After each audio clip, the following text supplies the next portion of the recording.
everybody, my name's Lynn Hayes. Welcome back to my channel. If you're new here, welcome as well. Every Monday I'm posting a video on the astrological influences of the upcoming week to help us to make the most out of the week. In today's video, which will cover August 3rd through the 10th, 2020, I want to start with a look at the Aquarius full moon, which just occurred early in the morning on August 3rd, Eastern Daylight Time. Please adjust for your own locality. And then we'll be talking about the details of what's coming up for us for the rest of the week. Finally, in the third section, we'll be talking about the movement of the moon through the different signs and how we can best use those energies. The lunar energies influence our mood, and planning by the moon can help us to be more effective in our lives. I know I talked about the full moon in Aquarius last week, but let's just review a few points. In talking about the Aquarius full moon, I want to talk mostly about the modern rulership, which is Uranus. The traditional ruler of Aquarius is Saturn, and Saturn describes the more scientific aspects of Aquarius. In modern times, Aquarius has become associated more with this idea of breaking out of routines, social justice, and being concerned for the collective. And that is the purview of Uranus, which was not discovered until the late 1700s. So Uranus is fairly new to the astrological pantheon, but it does really help to describe this idea of breaking free of something that's no longer working. And that's really the theme of this full moon. Now, the full moon is strongest in the lead up to it. So since the full moon occurred just after midnight Eastern time on August 3rd, it was strongest for the few days before, and now we're in the period where that energy is dissipating. But we'll certainly still see that for a day or two. So the full moon is the culmination of the lunar cycle. It's about activating something, and this full moon in Aquarius was actually also in a challenging square to Uranus, and that square was nearly exact. So that means there was a lot of pressure from Uranus on the Aquarius full moon, ruled by Uranus, so we call that a double whammy, which means that connection is very important. So with Uranus, there's a breakthrough, there's a breaking through something that is no longer working. I've been talking about that. I'm sure I'll be talking about that every week. Right now, we are in a phase where our world is disappearing. The world that we knew is disappearing, and we are rebuilding something in its place. And what is that going to be? That's really the question of this full moon. So the energy of the full moon is going to begin to fade in the first couple of days of the week. Now, we also have a major cycle happening for the next several months, and that's Mars, the planet of action and impulse and desire and inspiration and motivation. Mars is often considered the planet of anger, and a lot of people say, oh, I don't like my Mars. But Mars is really important. Mars is what motivates us to get up out of bed and do something that excites us. So Mars is a really important planet. Mars right now is in its own sign of Aries. When Mars is in Aries, it's even more Marsy. It's even more assertive and aggressive, and it's impulsive and it's impatient. Mars in Aries does not like to wait around. Now, unfortunately for Mars, and maybe for us too by association, we have three planets in the sign of Capricorn. We have Saturn, Jupiter, and Pluto.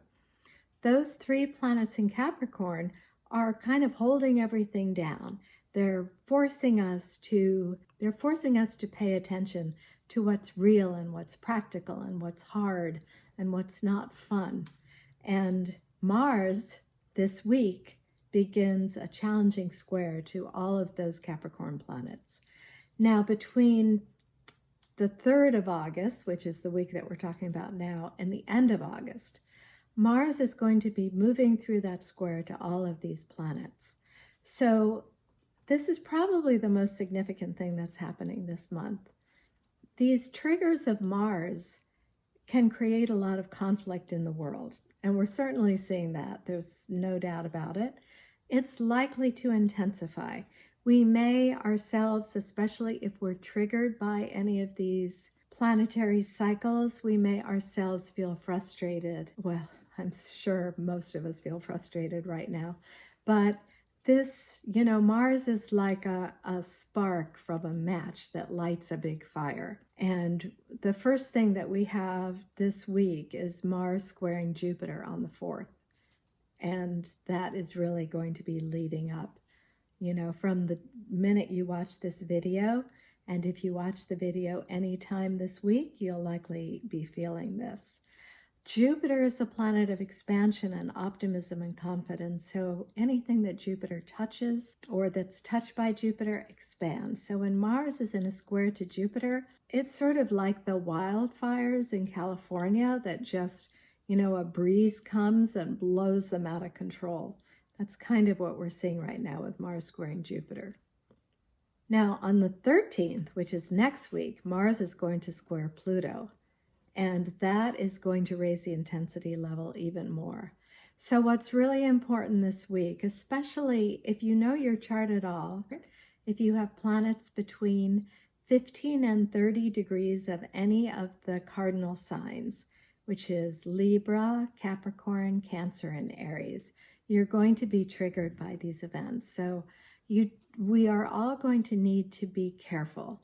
Anytime there's a lot of Mars energy, we want to be physically active. We want to make sure we're blowing off any excess energy so that we can use what's left for the good, for positive means. Towards the end of the month, Mars is then going to square Saturn, which is the last of the 3 Capricorn planets. This is only phase 1 of these big Mars triggers. Phase 2 is going to happen in October and phase 3 in December. So this is really just the beginning. We're going to really need to learn how to manage the intensity of these energies. And I think this is going to be especially difficult for those of us whose lives have been changed by the coronavirus. Anybody who's in lockdown, anybody like some clients of mine who are stuck living with their parents or who are confined in situations that are really uncomfortable. These Mars cycles are going to be most difficult, and it's going to be really important to learn how to manage these energies. Some of the ways of doing that are certainly things like yoga, Tai Chi, Qigong. These are activities that actually help to move the energy and help us to kind of control the energy. The other thing that's really important with big Mars events is setting intentions, being clear about intentions. Now, we're in a situation right now where we can't do anything we want. It doesn't matter how many affirmations you say. We are severely limited by the current situation. But we can create clear intentions for what's essential, for what we really need, for what is absolutely critical for our life to be able to continue with any kind of joy.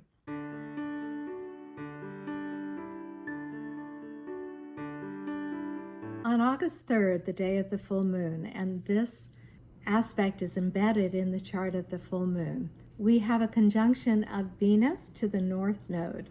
The North Node of the moon is a symbol of our future. It's like a gatepost to the future. And with Venus conjunct the North Node, there may be a very significant message or a very significant contact with somebody around you. It could be somebody new, could be somebody you already know, but there's going to be some sort of contact that plants a seed that will help us to move forward into this future. The North Node just sort of guides us effortlessly. We don't really have to do anything. The North Node is always pulling us towards our future destiny. And here's Venus conjunct the North Node, helping to facilitate this process. So this is a really nice kind of softening influence for that full moon chart.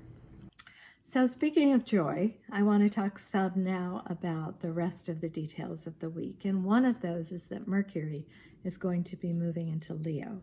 Leo is the sign of joy, and Mercury is the planet that describes what we think about, how we communicate, how we interact with others. So when Mercury is in the sign of Leo, we tend to think more positively. It becomes easier to think about, now, what would really make me happy? And these are the important things to know right now. What will really make us happy? What is the essence of what we need in our life right now? We're not going to be able to take the trips to Europe. We're not going to be able to probably, invest in a business because the economy is contracting. What's essential? What do we really need to feel that joy in our hearts? That's what Mercury in Leo is about to teach us for a few weeks. Venus is going to move into the sign of Cancer on August 7th. When Venus is in Cancer, we become much more interested in family bonds, connecting with others in ways that have real meaning, that are emotional, that are caring, that are nurturing. We'll likely have an increase in a desire to feed somebody. Let's have a meal together. The sharing of food is an important way, especially under the sign of Cancer, in which we show our love and our feelings and our affection for each other. And that's something that we may have been missing during quarantine. So Venus is going to be in Cancer for several weeks, and this is really going to be a time when we're going to want to forge stronger bonds in our interactions with others in ways that will help us to feel more grounded and more centered and more connected to our own hearts. Between August 8th and 11th, Venus is going to be interacting with both Chiron and Uranus. Chiron and Uranus have been in a semi-sextile, which is a 30-degree aspect, since 2008. That's a very long time, and that's because of the weird orbit of Chiron that's very elliptical, and so it tends to like to stay connected to one planet for years. And this intersection of Chiron and Uranus has a lot to do with the intersection of our own personal healing. Chiron in the sign of Aries, which is an individual adventure. Under Chiron in Aries, the focus has really been on our individual wounds and our individual journey. But then Uranus, the outer planet, the inspirational planet that inspires us to transcend the personal and to be concerned with the collective. And Uranus is in Taurus, where we're building new modes of security for the collective. And so this sort of pressure between, but wait, this is my own healing journey. This has nothing to do with all these other people. But then Uranus is always urging us, no, wait, social justice. It's about the collective. How are you going to fit into the collective? This is what all of this has been about since 2008. And this is going to continue through 2021. So this week between August 8th and the 11th, Mercury, planet of the mind and communication, intersects with these questions. These are the kinds of issues that are probably going to be coming up this week, especially between the 8th and the 11th. How am I healing? Where are my wounds? And how does that support or interfere with my ability to be able to create change in the world that I want to see? And then on the 13th, we have that challenging square from Mars to Pluto that I was talking about earlier. We're going to be feeling all this Mars stuff all week. You're not going to be able to say, oh, this is Mars, Pluto that she was talking about. Oh, this must be Jupiter. It's not going to be like that. It's going to be Mars. It's going to be intensity. It's going to be fire. In fact, there's a fire now. The annual fire in California is burning out of control. So be careful with fire. Be careful, especially if you are an Aries person like so many of my friends are. You want to be somewhat careful. You can't be the kind of impulsive human being that you really love to be, because these Mars transits are really no joke. Now, what's fortunate about the Mars-Pluto square this week is that the moon's going to be in Gemini. And with the moon in Gemini harmonizing with Mars, that's going to help to blow off some of the steam. That's a good segue. Let's talk now about the moon. It's useful to know where the moon is, because the sign that the moon is moving through helps to define and inform our own moods. When the moon is in Aquarius, as it is during the full moon, we feel kind of quirky, we feel inventive, we feel ready for change. Now the moon is going to move out of Aquarius into Pisces on August 4th. That'll be at 10:27 p.m. Eastern Daylight Time. Please adjust for your own locality. Now when the moon is in Pisces, we suddenly feel more imaginative, more dreamy. Maybe we want to lay in bed a little longer. We might feel creative. We might feel like playing music or listening to music, or suddenly take out the paintbrush that we've maybe put aside for a long time. When the moon is in Pisces, we have a greater ability to transcend the day-to-day reality. We become more expansive. The doorway to a more cosmic bliss becomes open. So this will be kind of a lovely time of flow and just a sort of easing into our lives until